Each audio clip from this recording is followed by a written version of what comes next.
¿Qué tal, ecoamigos y ecoamigas? Soy Lisette Herrera y les doy la bienvenida a Fauna Verde. ¿Cómo están? Bien, gracias por sintonizarnos a través de Oxy TV y de Oriental TV. También quiero agradecer a todos los que se conectan desde las regiones, en Puerto Maldonado, en Loreto, en Trujillo, en distintas partes del país que tienen como preferido a Fauna Verde, también a una comunidad importante de Brasil.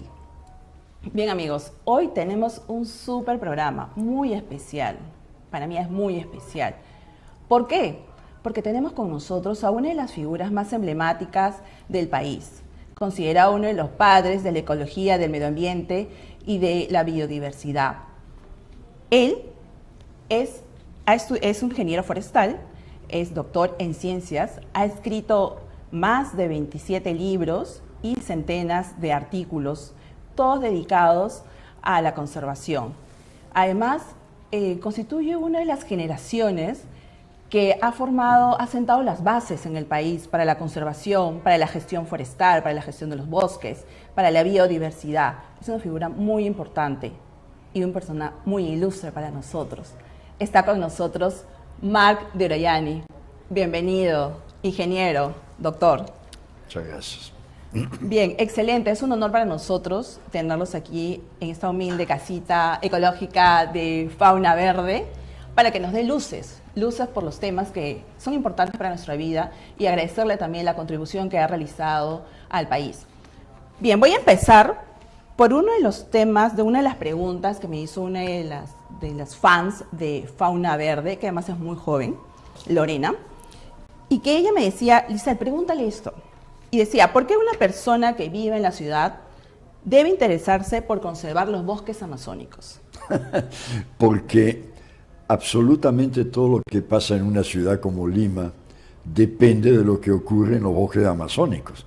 Desde la influencia de los bosques amazónicos en el cambio climático, si son maltratados, hasta la disponibilidad de agua en Lima. Así que el mundo es una bola pequeña y todos dependemos de todo. Y evidentemente los que vivimos en ciudades como Lima, supongo que la señora es limeña, tenemos mucho que dar, mucha deuda con la Amazonía. Cada vez que se corta un árbol en la Amazonía, se aumenta el efecto del cambio climático, posiblemente se reduzca la recarga de nieve en los glaciares andinos, consecuentemente se reduce la disponibilidad de agua en Lima, sin mencionar el impacto de la acumulación de carbono en el cambio climático. Así que sí, depende.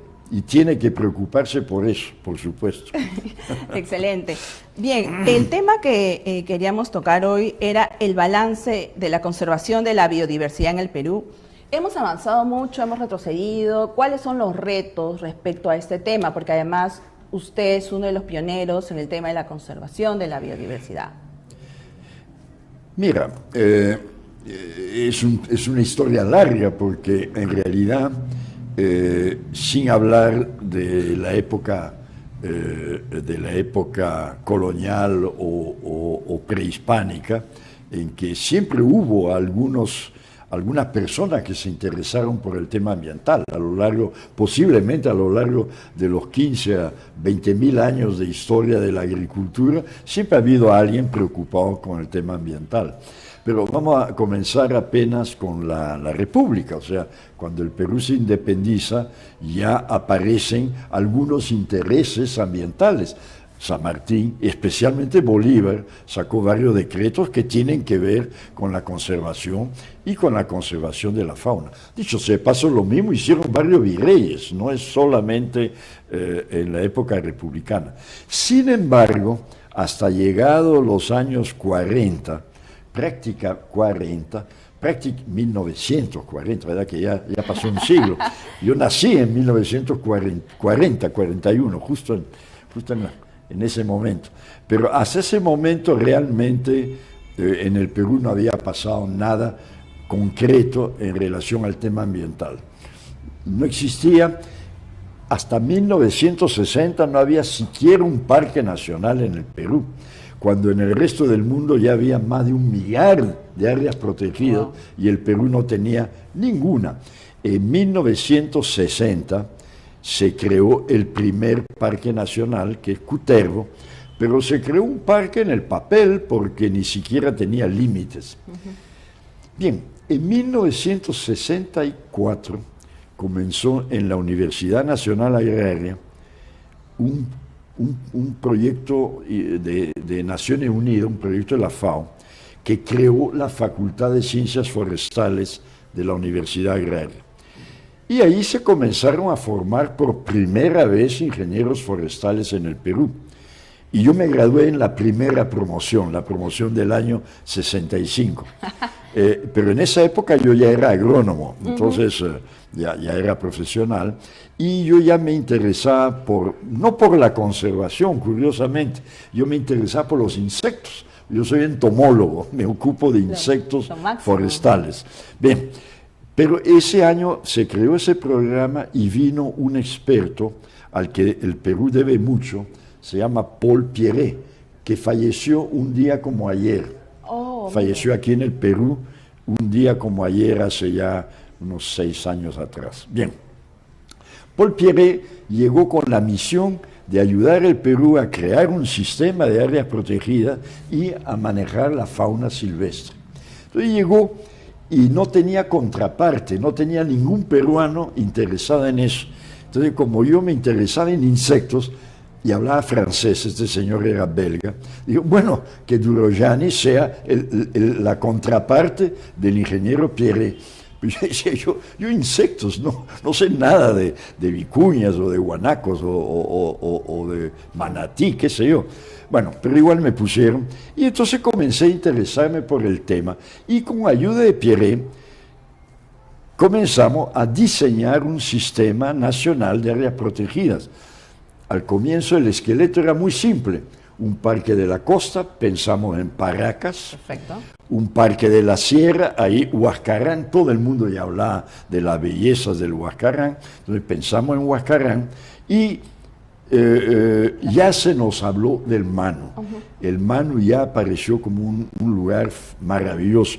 Quien lo recomendó fue el propio director del Servicio Forestal de la época, que es el padre de la silvicultura peruana, Flavio Bazán Peralta, ¿no?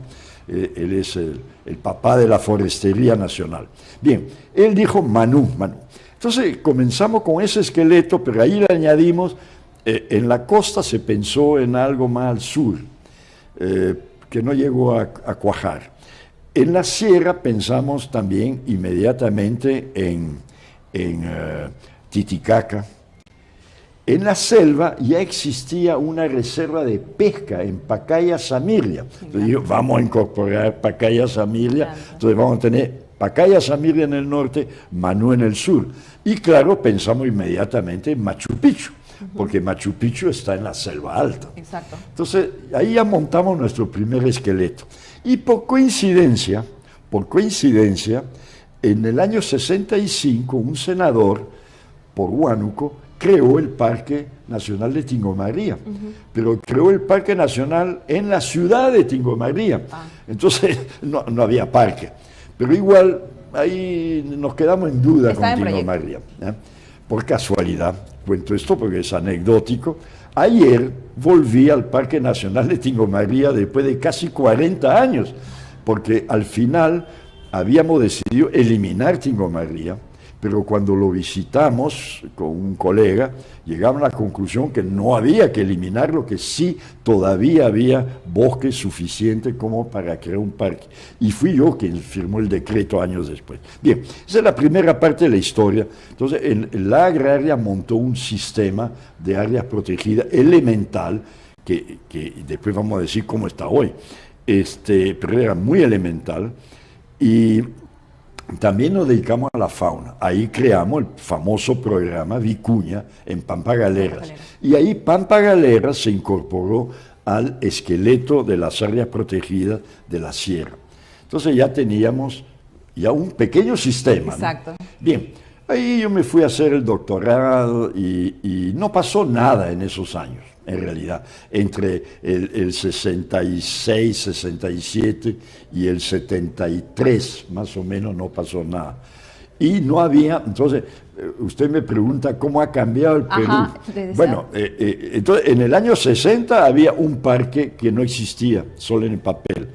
Bueno, y hemos llegado a la actualidad tenemos 21 millones de hectáreas y tenemos decenas, yo he perdido la cuenta, de áreas protegidas en categoría de parques nacionales, reservas nacionales, reservas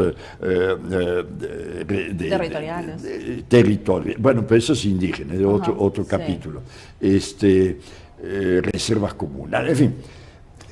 Hemos crecido impresionantemente, o sea, hemos pasado de nada en 1960, cuando éramos el país más atrasado, yo diría del mundo en materia de área protegida, a ser en 2025 uno de los países más avanzados con un sistema que funciona bien. Pero aquí estamos hablando, solo hemos hablado de áreas protegidas. Exacto. Cuando del año 73 al 79 yo entré, y al 80, digamos, yo entré al servicio forestal, ahí creamos una explosión de áreas protegidas, porque todas las que habíamos propuesto en la universidad, pudimos concretarlas siendo yo el director general forestal. Ajá. Entonces ahí hicimos Paraca, Huascarán, todo eso se hizo en su gestión. Claro, se hizo en mi gestión, sí, esa parte. Y para eso contratamos gente como Antonio Brac, que después fue el primer ministro del Ambiente. Antonio Brac fue contratado por mí, igual que Ponce. Y los dos trabajaron en mi dirección general. Y ambos tuvieron después un rol fabuloso en la historia de la conservación. Pero yo quería, veo que usted ya me quiere hacer otra pregunta, simplemente para concluir esa parte. No existía el tema ambiental. El tema ambiental existía solo a nivel de algunos académicos, algunos filósofos que mencionaban, pero realmente no había ninguna agencia del gobierno se ocupaba del medio ambiente. Quienes se ocuparon finalmente del medio ambiente fuimos los forestales, porque éramos los únicos en el Perú que sabían algo de medio ambiente. Ajá. Entonces, los primeros temas ambientales los desarrollamos nosotros. Y después la ONERN, la Oficina Nacional de Evaluación de Recursos Naturales, que lamentablemente desapareció, ya fue absorbiendo también el tema ambiental. Entonces eran las dos agencias que más, pero el tema ambiental no figuraba en ninguna parte. Claro. No había ley de medio ambiente, nada. Claro, por eso ustedes crearon las bases para lo que todo eso salió de ese periodo hasta los años 80. Ya a partir de los años 80, la cosa fue cambiando porque se crearon muchas organizaciones no gubernamentales, ONGs, y apareció, la primera fue la Sociedad Peruana... ¿APECO? APECO, la Sociedad Peruana de Conservación de la Naturaleza, APECO. Al año siguiente apareció Pronaturaleza, que yo fundé. En realidad APECO y Pronaturaleza debían ser una sola cosa, pero ahí hubo las jóvenes, porque APECO eran solo señoritas y señoras, se apuraron un poco y la hicieron un año antes que la fundación, que era más difícil de establecer, pero éramos lo mismo, ¿no? Entonces, y ahí después, la cosa fue evolucionando muy rápido. Esas organizaciones no gubernamentales sí pusieron el tema ambiental en el tapete. En la agenda. Y el gobierno comenzó a decir, oiga, aquí hay algo importante. Hubo mucha presión internacional, hasta que todo eso cuajó cuando Antonio Brac, que comenzó como subdirector de fauna silvestre en mi dirección general en los años 70, llegó a ser el primer ministro de Agricultura, de Medio Ambiente del Perú. Y lo hizo muy bien, y fue seguido por otro ambientalista excelente, Manuel Pulgar Vidal, y estamos en la situación en que estamos hoy, que no es ideal, pero que, Dios mío, usted me preguntaba cómo ha evolucionado. Hemos pasado de nada a mucho en 50 años. Exacto. Ingeniero, pero o sea, interesante lo que usted nos ha contado, pero la deforestación es un tema latente que amenaza nuestros bosques. Entonces, ¿cuál es la estrategia? ¿Qué podemos hacer? Porque si bien existen estos bastiones que son las áreas naturales protegidas, existe un número, ¿no?, bueno, que pertenece al Estado. ¿Qué hacer? ¿Cuál es la pero estrategia? usted me ha cambiado completamente el tema. Vamos a hablar de la Amazonía ahora. Exacto. Bueno, ok, eso no estaba previsto. Íbamos a hablar de la historia de la conservación. Bien. Bueno, yo estoy regresando de Tingo María, donde acaba de haber un gran encuentro de empresarios amazónicos que reunió no solo a los empresarios, sino a las comunidades nativas, y a todo el gobierno. Estaba el ministro de Economía, el ministro, la ministra de Comercio Exterior, en fin. Fue un gran evento donde me tocó hablar de ese tema. Fue ayer mismo, dicho sea de paso. Entonces estoy al día. Justamente fue mi tema, de los 10 o 15 temas que se desarrollaron ahí, mi tema era cómo frenar la deforestación, que es hoy día una preocupación de todos, comenzando por los empresarios que fantásticamente 20 años atrás posiblemente eran grandes promotores de la deforestación, hoy día están sincera, honestamente preocupados por frenarla. Bien, yo lo que les propuse, entre muchas cosas, es que la gente es usar toda la tierra ya deforestada en la Amazonía. Ustedes saben, en la Amazonía se ha deforestado mínimo 10, probablemente 14 millones de hectáreas. Es mucha tierra deforestada. Y se usan solo 3 millones de hectáreas por año. Todo el resto está deforestado y sin uso. Está en lo que en la selva se llama purma, vegetación secundaria, que no produce, o no produce nada, o hay pastizales sin vacas, etcétera, etcétera. O sea, una subutilización de lo deforestado tremendo. Y eso que está deforestado está servido por carreteras. Y sin embargo, lamentablemente, algunos segmentos del gobierno, en lugar de mejorar la vialidad a la parte ya deforestada, están abriendo nuevas carreteras en el bosque natural, lo que es un crimen, es completamente absurdo. Lo que les decía ayer a esos políticos es, vamos a consolidar la tierra ya deforestada, mejorando el sistema vial que llega a esas tierras y dando asistencia técnica y crediticia a los agricultores que por el momento, como no tienen esos medios, no saben trabajar bien la tierra y producen menos del 50% de lo que podrían producir aplicando técnicas bien conocidas, y que además por eso siguen avanzando sobre el bosque y siguen destruyendo. Ahora, esto es un resumen en 5 minutos de una exposición de 20 minutos que en realidad necesitaría 3-4 horas para explicar en detalle todo el plan. Pero en fin, como no esperaba la pregunta... Claro, o sea, digamos que es una combinación, ¿no?, tanto de lo que son de áreas naturales protegidas, a través de estos sistemas, estas propuestas que usted está indicando, para que al final se siga manteniendo, ¿no?, los servicios que brindan. Pero la conservación es otro tema todavía. Usted ya está tocando el tema macro, el tema amazónico en general. No, en este momento en la Amazonía hay unos 20 millones de hectáreas protegidas a través de parques, reservas y también por áreas de conservación regional, y también el propio CERFOR, que ha dado concesiones de conservación. Entonces, eso suma 20-21 millones de hectáreas, quizá más, protegidos, teóricamente protegidos, porque ayer en el Parque Nacional de Tingo María, que creamos en el año 74, creo que lo consolidamos, ya su versión final, me decía el jefe del parque que ya no tiene esa dimensión porque ya han invadido varios locales del parque antes de que el CERNAM consiguiera asentar su autoridad en el lugar. Entonces, pero en fin, tenemos eso. Tenemos tierras indígenas, 20 o 21 millones de hectáreas, que están en comunidades nativas, comunidades campesinas. Entonces, ahí hay 40 y tantos millones de hectáreas que están protegidas. Lo que queda es lo que ya está deforestado, 10, 12 millones de hectáreas, y queda todo lo que el CERFOR maneja, que son los bosques de producción permanente o bosques de producción en reserva. Y ahí es donde está la mayor parte de la invasión.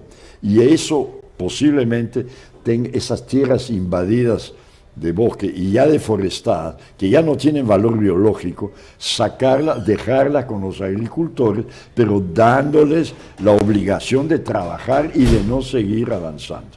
Entonces, eso implica fortalecer el sector forestal, y en mi opinión el sector forestal debe pasar del Ministerio de Agricultura al Ministerio de Ambiente, porque es ahí donde es su nicho normal, porque los bosques del futuro, los bosques amazónicos del futuro, lo que queda no es esencialmente para la producción de madera, debe ser dedicado a la generación de servicios ecosistémicos, que es lo que había mencionado antes: cambio climático, ciclo hidrológico, biodiversidad, etc. Y se puede usar con mucho cuidado, porque la producción de madera de la Amazonía peruana y de la Amazonía en general se va a dar en plantaciones forestales, en plantaciones que puede ser con planta exótica, puede ser nativa, pero plantaciones. Y esas plantaciones deben depender de agricultura, igual que palma aceitera, café o cacao. Son plantaciones, son artificiales. No son malas, son muy buenas, pero tienen su sitio. El bosque debe quedar más para temas mucho más importantes que de conservación a largo plazo y servicios para mantener la parte agropecuaria. Claro, porque igual los bosques tienen que ser productivos, digamos que desde lo que brinda sus servicios ecosistémicos también tiene que ser productivo, pero sin embargo también hay otros, ya hay asentadas ahí poblaciones que están haciendo agroforestería, ¿no? Pero por eso he explicado. La idea es que la agroforestería salga de la parte forestal. La agroforestería es agricultura, en realidad. Es una forma de agricultura. ¿Qué es la agroforestería? El que va a plantar café o cacao, llega al bosque, tala 80% de los árboles. ¿Qué es eso? Deforestación. Deja unos cuantos palos para dar sombra. Eso no es biológicamente correcto. Eso es mucho mejor que un pasto, pero no es tampoco el bosque. O sea, entre el bosque natural aquí, el pasto pelado, ahí está la agroforestería, está al medio, pero no es bosque natural. Entonces, la propuesta mía y de muchos es que la agroforestería es agricultura, punto, está del otro lado. Y la parte forestal ya no va a producir esencialmente madera, sino que va a producir servicios ambientales, por lo que hay que pagar: crédito de carbono, ecoturismo, extracción de productos que no destruyen el bosque, productos secundarios, y puede eventualmente producir madera muy fina. O sea, si vamos a derrumbar un chihuahuaco que tiene 1000 años de edad, pues por lo menos asegurar que se mantenga otro chihuahuaco, esa madera ser usada como madera de altísima calidad y precio de oro, que en realidad por el momento toda esa madera de lujo se vende a precio de banana, y eso no puede seguir. Entonces, el bosque natural, las famosas bosques de producción permanente, los BPPs famosos, van a servir para producir madera finísima, pero sobre todo para conservación. La madera de obra para hacer muebles como este salen de las plantaciones, como en Brasil, que ya tiene 15 millones de hectáreas plantadas y cada día explota menos la madera natural. Eso es lo que va a pasar, debe pasar aquí. Doctor, pero también hay otro tema muy, muy apremiante, que es, hemos hablado de la conservación de las áreas naturales protegidas, pero una amenaza potente es el tema de la minería ilegal. En Madre de Dios es terrible esta situación. ¿Cómo enfrentar esta terrible situación? Bueno, claro, ese es un tema crucial. No es mi especialidad, pero sí creo que se puede resolver. Y en realidad no soy yo quien lo dice, yo escucho las noticias, escucho los especialistas y ya han dado las respuestas. Cualquiera puede eliminar, si quiere, elimina esa actividad. Basta con cerrar el acceso. Basta con cerrar el acceso de mercurio, el acceso de gasolina, o sea, controlar las entradas a la selva. Madre de Dios está aislada. Se puede, entre controlar la frontera y controlar perfectamente, no se hace porque no se quiere. ¿Quién compra el oro? El gobierno compra el oro ilegal y lo legaliza. En Puerto Maldonado hay oficinas públicas comprando oro. Entonces, eso ocurre porque el gobierno quiere, no hay ningún otro motivo. Sí es perfectamente controlable. Y además, ¿quién financia las enormes maquinarias que se usan en la minería ilegal? Todo el mundo sabe quién las financia. Los bancos saben quién compró tractores y todos esos equipamientos. Entonces, eso es el tema de la minería ilegal es una decisión del gobierno de no controlarla. Entonces mandan, claro, de vez en cuando envían la marina, la policía, hacen un gran trabajo, pero lo hacen durante un mes y después el siguiente mes, como me explica, como bien sabemos, los mineros ilegales ya saben cuándo va a llegar el control policial o el control de la marina y esconden la maquinaria en el bosque y deja que pase y vuelven a comenzar su actividad inmediatamente después, porque no hay continuidad. ¿Por qué no hay continuidad? No porque la policía o la marina no quieran seguir, sino porque el gobierno decide sacarlos. Entonces, ese tema técnicamente es muy fácil de resolver, pero no quieren resolverlo. Falta de decisión, entonces, decisión política. No quieren hacerlo, no es falta de decisión política, no quieren. Hay parte del gobierno que quiere mantener eso. Ayer o antes de ayer en esta presentación mostraron que Madre de Dios es uno de los departamentos gran exportador. ¿Qué? 80% oro. ¿Cómo puede el propio gobierno poner en sus estadísticas que Madre de Dios es exportador de oro cuando sabemos que 99% de ese oro es ilegal? Claro. Pero lo publicita.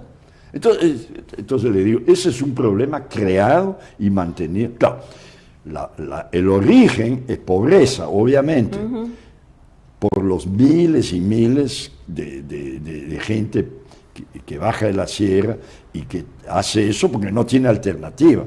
Pero esa alternativa no le hace ningún bien ni a ellos ni a nadie, y en realidad existen otras opciones, como es usar bien la tierra deforestada, que les podría dar a todos esos operarios de la minería ilegal oportunidad de vivir, de trabajo, pero hay que darle crédito y ayuda, asistencia técnica. Sí, eso es. Bien, ecoamigos, vamos a entrar a una pausa y regresamos, ingeniero, para hablar un poco de este manejo que se ha hecho en las Pampas Galeras y cómo ahora está esta situación también, el tema de las vicuñas, y bueno, continuar con el tema de manejo de fauna, que es un tema muy importante en el país y que está muy relacionado a toda la actividad que usted ha investigado. Regresamos, ecoamigos y ecoamigas, después de una pausa.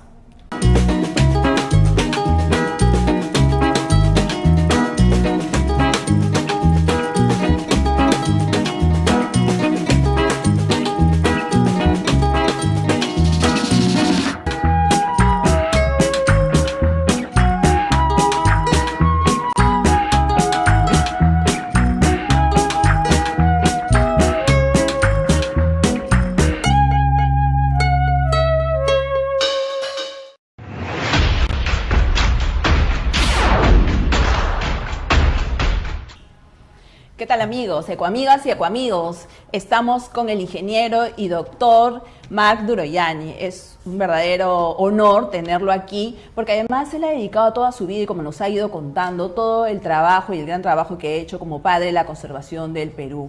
De verdad, ingeniero, estamos encantadísimos con esta clase magistral. Y uno de los temas que usted ha trabajado mucho, hace muchos años, en la década del 60, fue la gestión para evitar la desaparición de la vicuña, que es un animal emblemático presente en nuestro símbolo patrio, ¿no? Eso fue en la Reserva Nacional de Pampas Galeras. ¿Cómo fue este proceso y cómo se encuentra ahora esta especie? Bueno, esa es una historia muy larga. Inclusive ya está en edición un libro de 500 páginas contando eso. El resumen de 500 páginas. Espero poderlo sacar este año. Excelente. Bien, pero la historia es que, claro, la vicuña era un animal que era increíblemente común en toda la parte alta, encima de 4.000 metros, era ver vicuñas.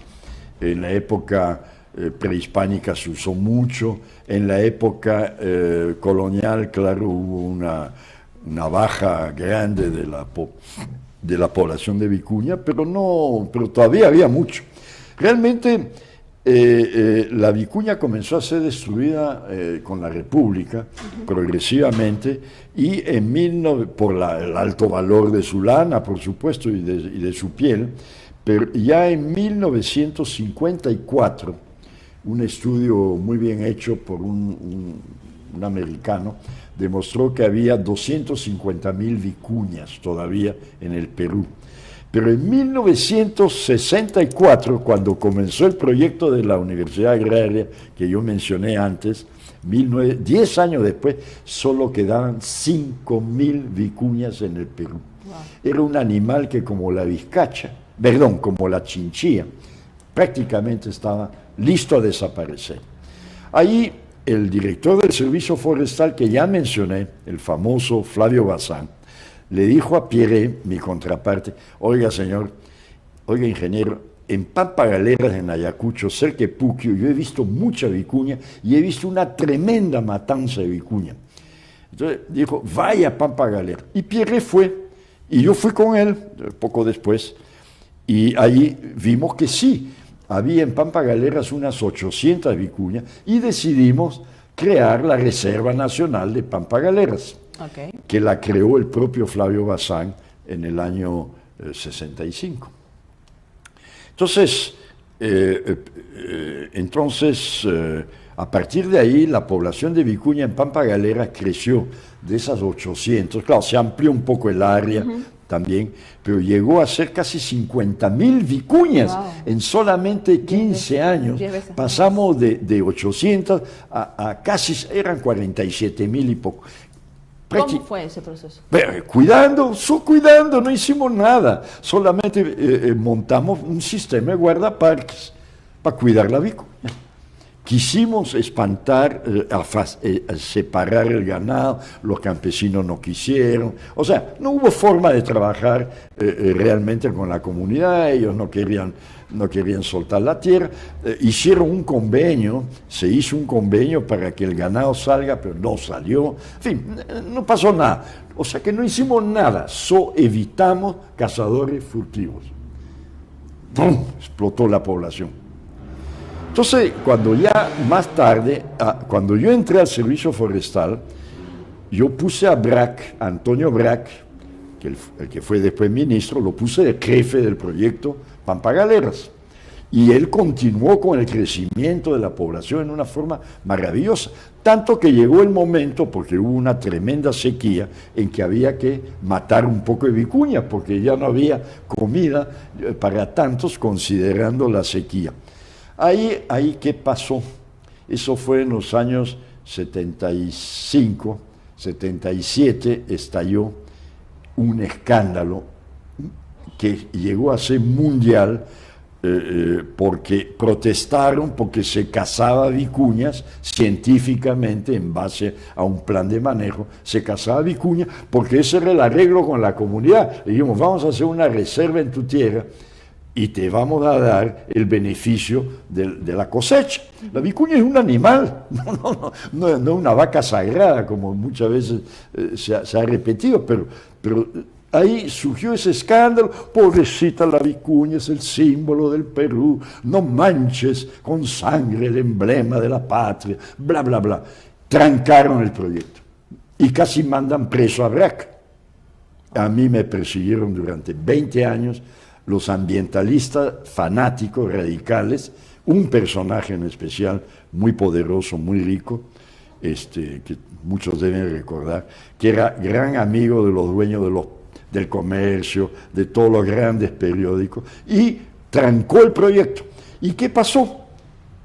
Fue tan grande el trabajo que hizo este personaje y esa tendencia, que se prohibió sacar vicuña, se prohibió la saca. O sea, no se puede matar vicuña.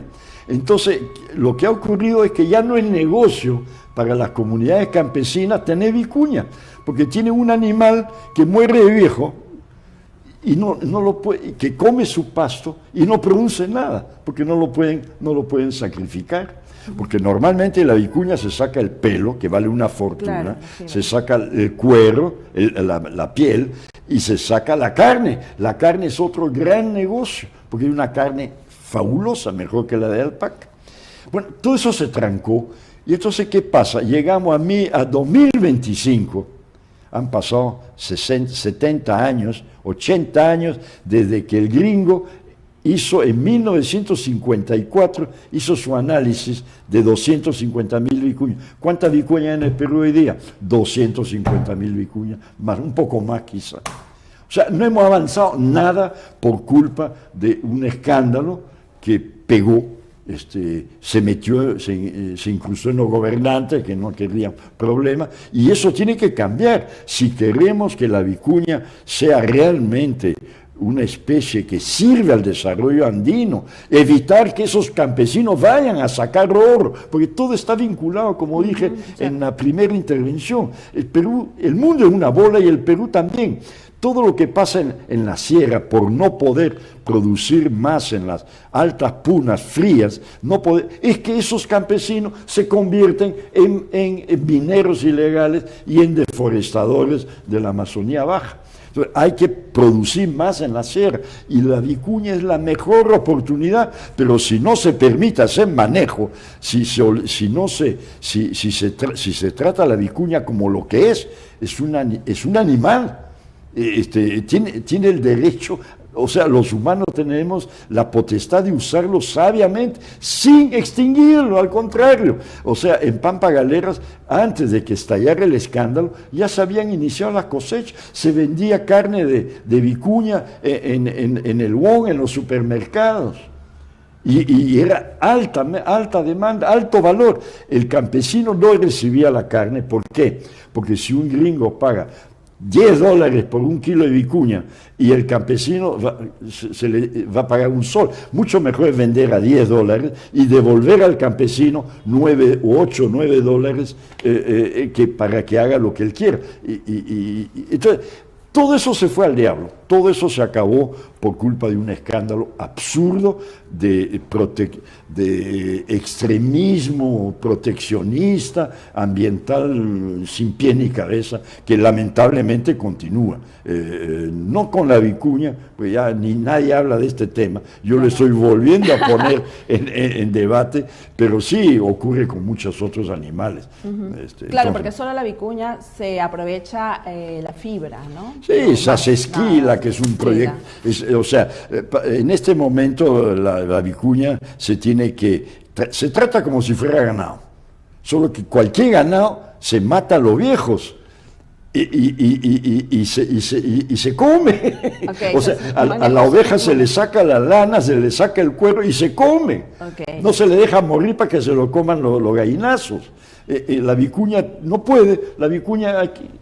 Claro, se hace un manejo sostenible, como usted Claro, ha como indicado. que se hace con cualquier ganado, con la vaca, con la oveja o con la llama y con la alpaca. ¿Por qué no se puede con la vicuña? Solo porque a algún lunático se le ocurrió que no se podía.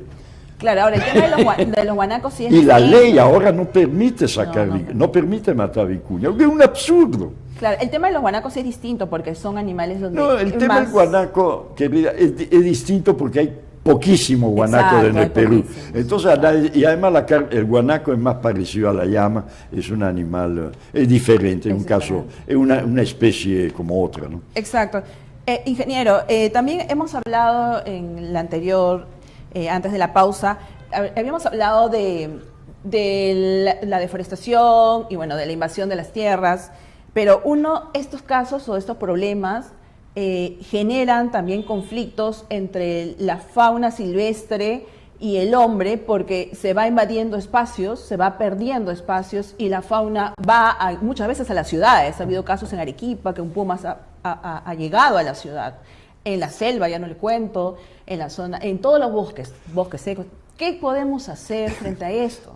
Esta mañana veía la televisión brasileña y en la ciudad donde vivo, en Brasilia, ayer 2 pumas mataron un caballo dentro del barrio residencial más noble de Brasilia.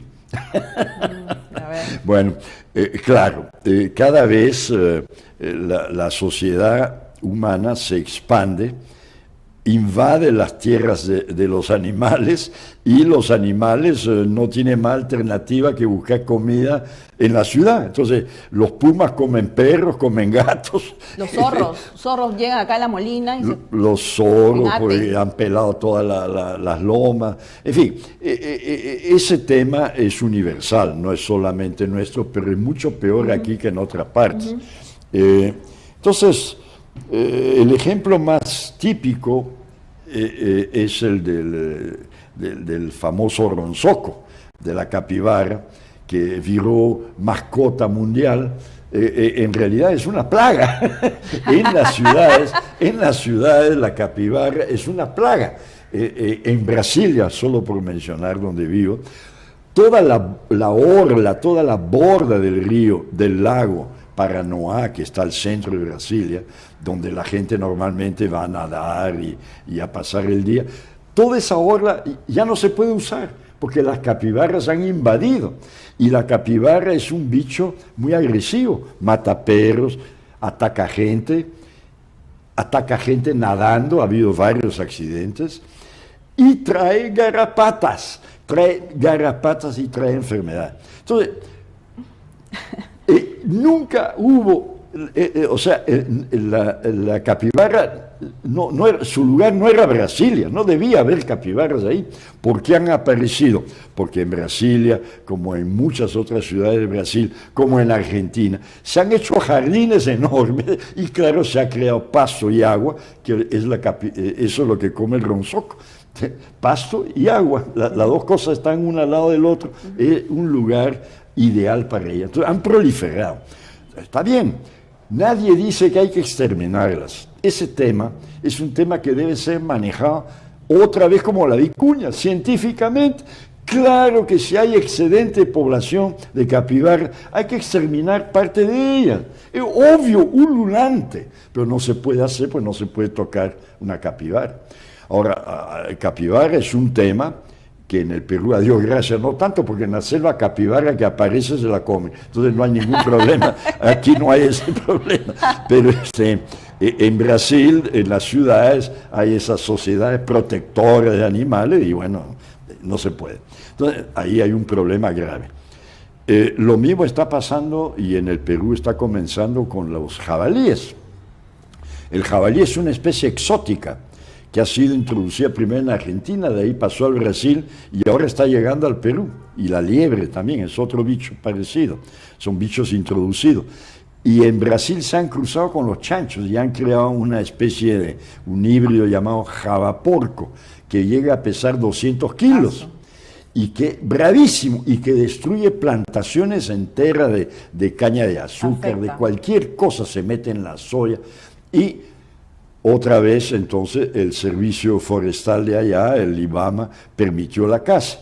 Pero otra vez las sociedades protectoras de animales, no se puede matar, hay que caparlo, hay que esterilizar. Sí, es una idea tan loca, económica y social. Entonces, es la visión urbana, ¿no? La gente que pasea con perritos, su visión de la fauna es perro y gato, y no se dan cuenta que esos otros bichos son bichos salvajes, son bichos silvestres, son salvajes, no son silvestres solo de bosque.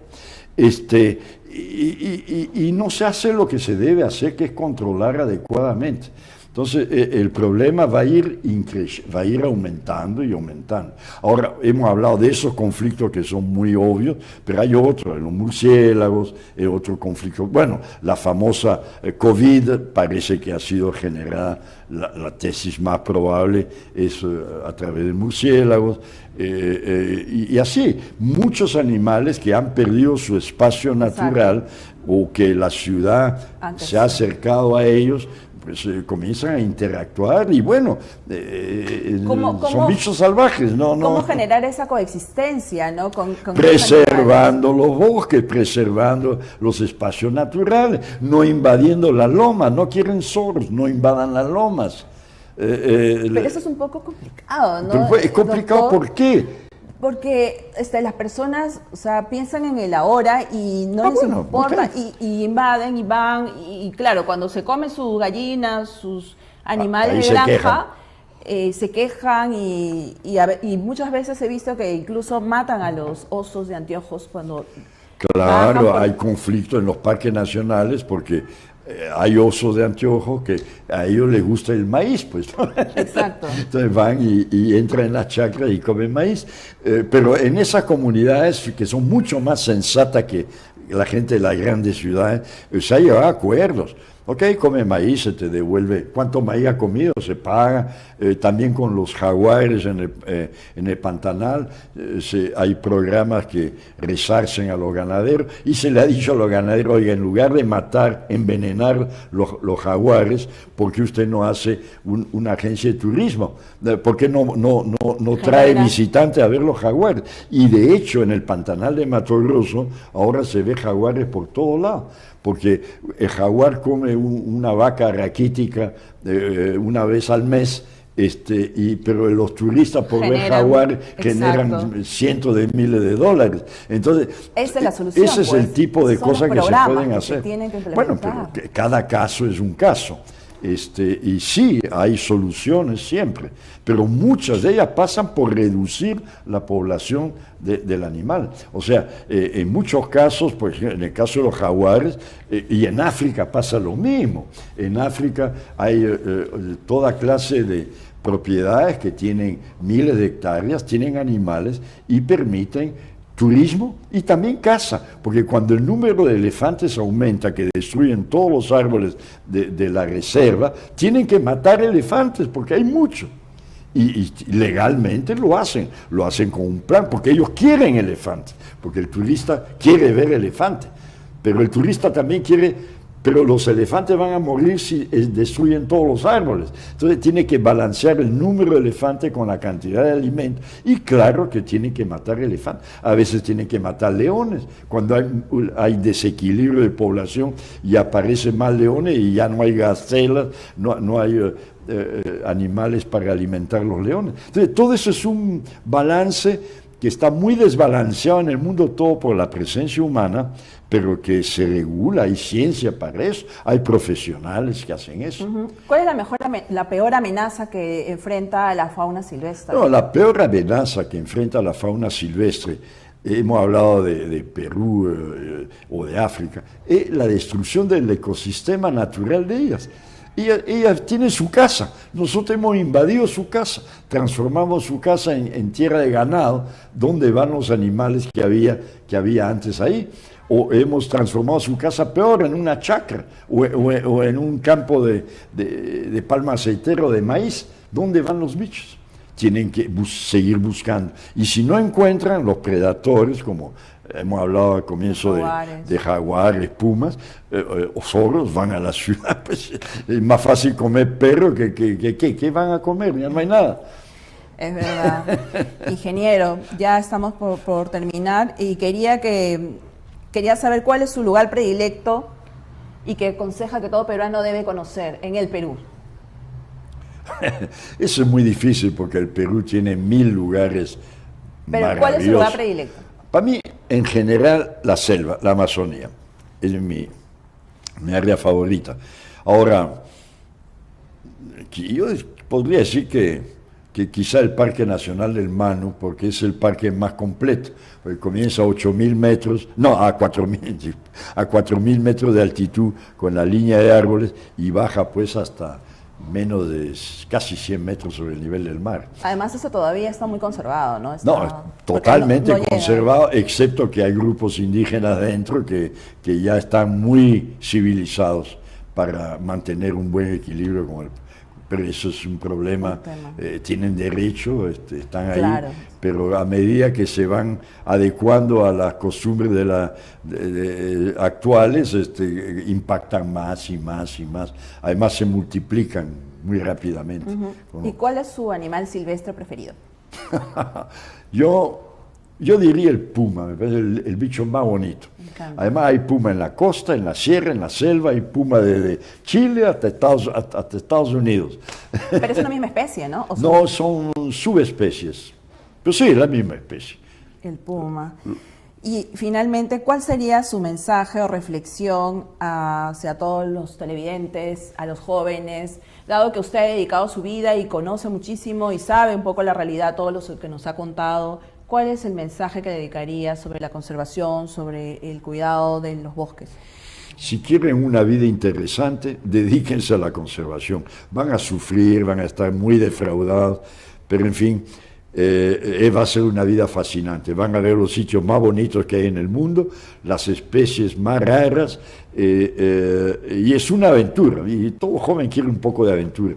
Pues dedicarse a conservación es aventura, tanto en el campo como en las ciudades, cuando uno tiene que pelear con los burócratas y todo lo que hay en las ciudades. Entonces es una vida llena de emociones. De emociones, de aventura, adrenalina, ¿no? Todo eso tiene.